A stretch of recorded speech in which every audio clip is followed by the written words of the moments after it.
Hello and welcome to another video. Let's move in some better light here. Yes, there we are. So today I'm going to fix my favorite light modifier, which I just threw on the ground here. It's this nice rectangular square that I made a long time ago. I think it was of some kind of Carl Taylor video. He calls it a scrim, I think.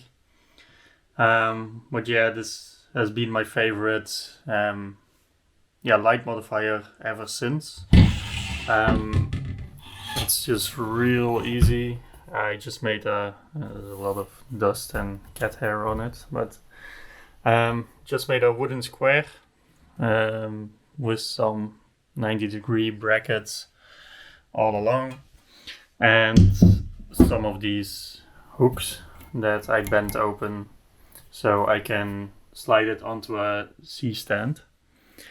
And yeah, I'm just gonna fix this one up and I'll talk a bit more about it when it's finished. So let's start doing that now.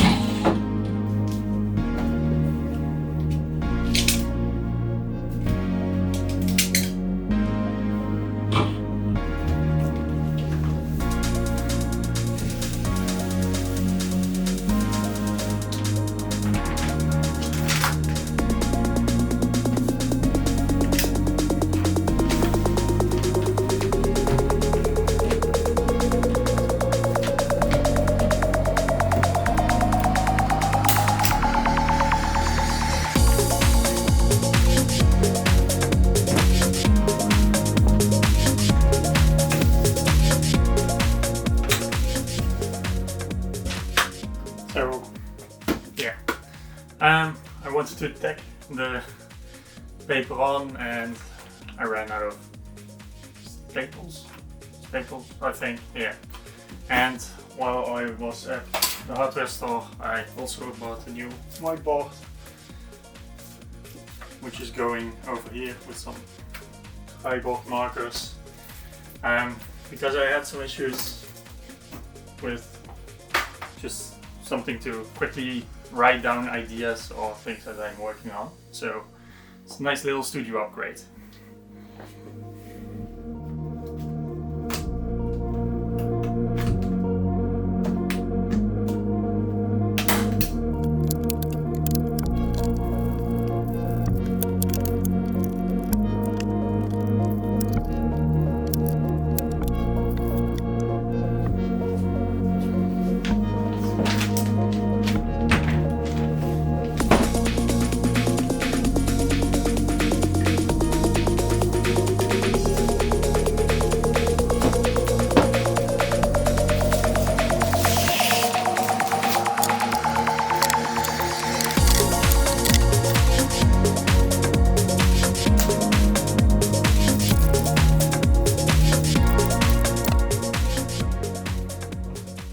All right, so now that we're done with that, yeah, the diffuser is finished.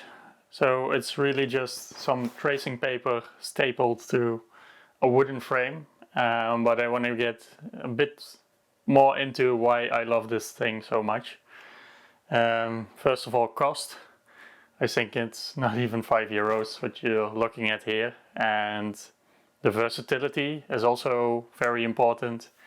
For €20 or dollars, you can make 10 of these, 5 of these, all different sizes, formats, whatever you like. I also use the tracing paper just as a diffuser itself. Just roll it over some C-stand, pull it down, and you're ready to go.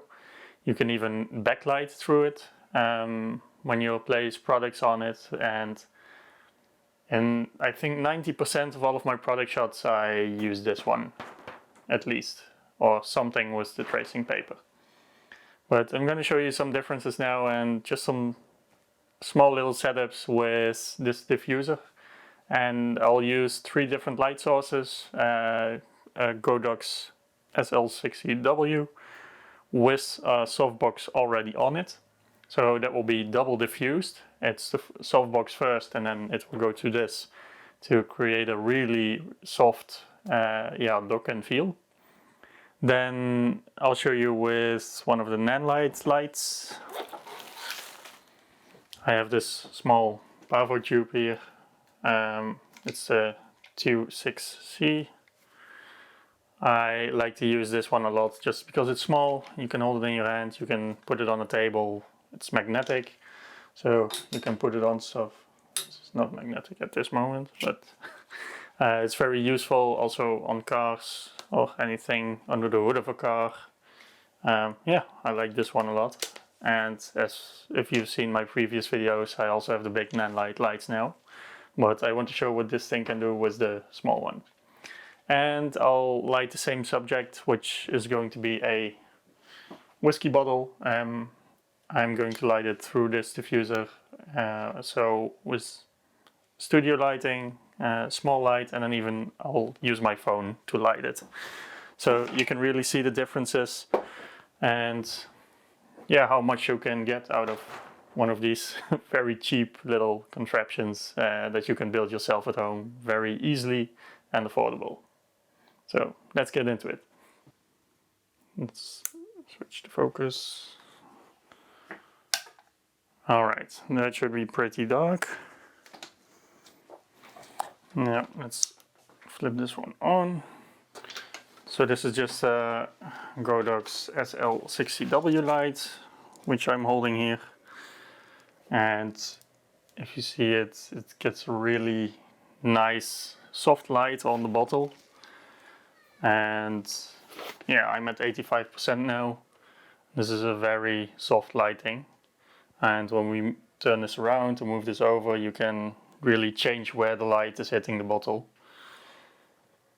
So this is a combo I really like. This is a very soft or shallow transition on the bottle itself. You can turn it more to the side, behind it, or take it to the front, and you can really place your shadows and highlights with this. So that's the first one.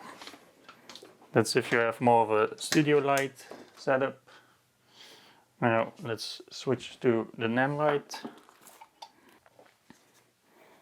So this is just a single pavo tube, and as you can see, even this will create a very nice and soft lighting with this diffuser. I can also remove it so you can see it was out. And this is a very hard light at this moment. So very sharp and hard highlights on the bottle. And this is with one, let's try not to knock over the bottle, one layer of the tracing paper. A very soft feel to the bottle. Probably would have been even better if I cleaned the bottle, but yeah. And even if you place the light horizontally, it will still give a nice and soft light. And you can play more with the height of your highlight. But yeah, it's very versatile. You can see the shape changing a bit, but overall, you just, from the small light source, you create a larger light source with very soft lighting. And now for the last one, let's just take my phone. And this is just with phone lighting, just single small light. And even now I have a very soft light which can easily light a very decently looking bottle shot. And without the diffuser, just looks like rubbish if you ask me. But very tiny light source, very hard light, and yeah, not really usable for nice bottle shots. At least not for my style, but yeah. And just single layer of this diffusion or tracing paper changes that completely. You get a lot nicer reflections, highlights, and so on, which you can play around with up close or further away to create even more softer light. So I'm going to do a final comparison now for you so you can check out the lights and the lighting on the bottle itself. Here is the Godox SL60W with a normal softbox. Here is the Godox SL60W with the softbox and the tracing paper. Here is the Nanlite PavoTube 26C without tracing paper or any diffusion. Here is the Nanlite PavoTube with the tracing paper in between. And here is the phone lighting without any diffusion. And this is the phone lighting with the tracing paper as diffuser in between. Alright, and that's it. Just very cheap and nice addition to your studio. Easy to build, low cost to produce. I don't think you can buy any diffuser this cheap. Maybe one of the large pop-out things, but they come in standard sizes and can be quite tricky to store and so on. So yeah, I really like this one. Once again, I think it's Carl Taylor that I saw it first in a video years ago, but I use it all the time now. Yeah, that's it. Let me know what you think about this video, this sort of more informative stuff from stuff that I use for product photography and videos. Yeah, let me know in the comments. Like the video if you liked it, subscribe if you want to see more of my future content or similar videos to this. And thank you very much for watching and have a nice day.